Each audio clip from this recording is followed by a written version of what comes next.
Hi everyone, welcome. Come and sit by the fireplace. Today we're going to talk about Outwood. I'm a simple inhabitant of Cierzo, a fishing village governed by the law of the clan and the family. Nothing matters more than family. Citizens are judged as a bloodline, not as individuals. A person's debts or crimes must be paid by his descendants. This is known as the blood price. I myself have to pay a blood price that I inherited from my grandmother. I joined a boat expedition with an old friend to pay off my debts. Unfortunately, we are the only ones who survived. I then start my adventure on the shore where the boat went wrecked. After defeating the hyenas in the starting area, I wake up in the village of Cierzo.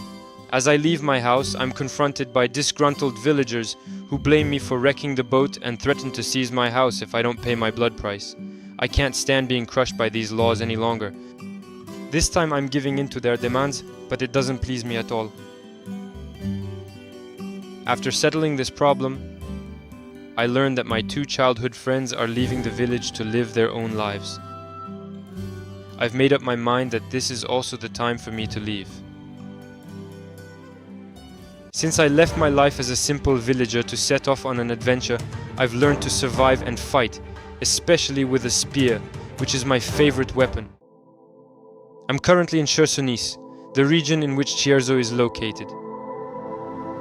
I managed to make a fang trident using predator bones I'd found on hyenas in the region. These also enabled me to make a complete set of armor from their skins.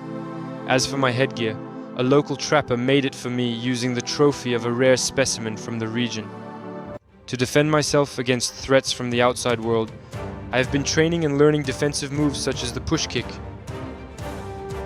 I also trained with the town guard, who taught me a unique technique that allows me to parry an enemy attack and strike back with a blow from my spear. It's called the Simeon's Gambit. In the event of extreme danger, I can throw my lantern to ignite my opponent and take the advantage. I currently own a nomad backpack that I bought from a merchant in the town before I left.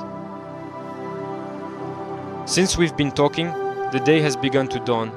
I've decided to build a fire here because I'm right next to a bandit camp that I'm going to attack. They've been terrorizing the region for some time, so this is a unique opportunity for me to show you what I can do with a spear. I have to stay concealed for the time being as I still have a few things to do. I haven't told you about my cooking skills yet. The ingredients you collect can be combined to create different meals. I have made some jam, as well as tartines and meat stew. Food is extremely important in Outward, as it gives you temporary but essential boosts in battle.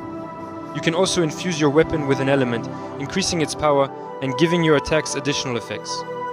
Before starting a fight, it's a good idea to put your backpack down as it will slow down your rolling speed, which can be limiting. I think everything's good, so let's get on with the battle. In Outward, combat is based on observation, spacing, parrying and dodging. You have to find openings in your enemy's patterns. It's all pretty standard stuff, but there's another element to take into account. Above the enemies, there is a red bar representing their life and a white bar which is a stability gauge. If you manage to lower your opponent's white bar sufficiently, he'll collapse and be grounded for a few seconds. This opening allows you to inflict damage without receiving any. Each type of weapon has more or less damage on one of these two bars. For example, maces do a lot of stability damage, unlike spears. What's special about spears is that they have more reach than most enemies. So you can strike and then roll to inflict damage without being hit. You can also inflict debuffs on the enemy. For example, after a certain number of hits, my spear inflicts bleeding. I managed to make this archer bleed, and he soon died of his wounds. While I was searching the camp, I found a secret door containing some very interesting items. There's a scholar attire, a straw hat, and a bag that allows me to carry a large quantity of items. Over there is a type of enemy that I've never fought. Judging by his outfit, he must be a magic user, with little resistance to physical damage. He can throw ice projectiles from a distance and has an AoE spell for close combat.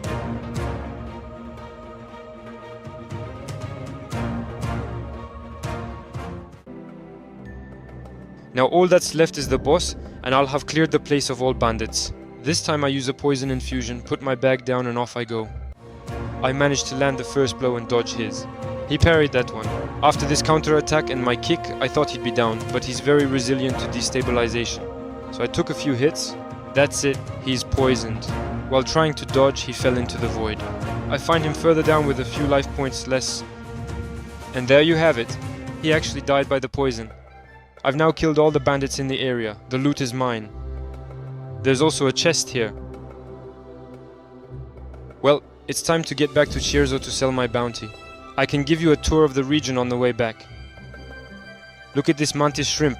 It's a large crustacean capable of projecting lightning with its pincers that is commonly found here. As I explained earlier, dealing with your opponent's stability bar is a key element for controlling your foes.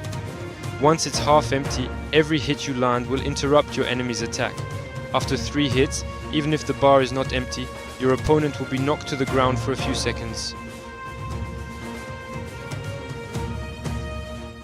The Chersoni is a beautiful verdant region with rolling hills and numerous lakes.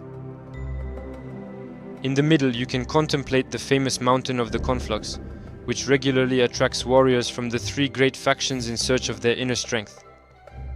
The grass surrounding the mountain has a violet color, making it a magnificent and absolutely unique place. The region is also renowned for its extensive and stunning coastlines. I have also discovered the location of a rather surprising hut. There are monster trophies for decoration, and just next to it there's a traveling merchant. Here's 406 silver coins for the whole thing. What a juicy payoff. And that's all I have to say for today. Don't hesitate to ask me if there's anything in particular you'd like to see. I'll do another episode once I've become a more experienced spearman. Thanks for watching. See you next time.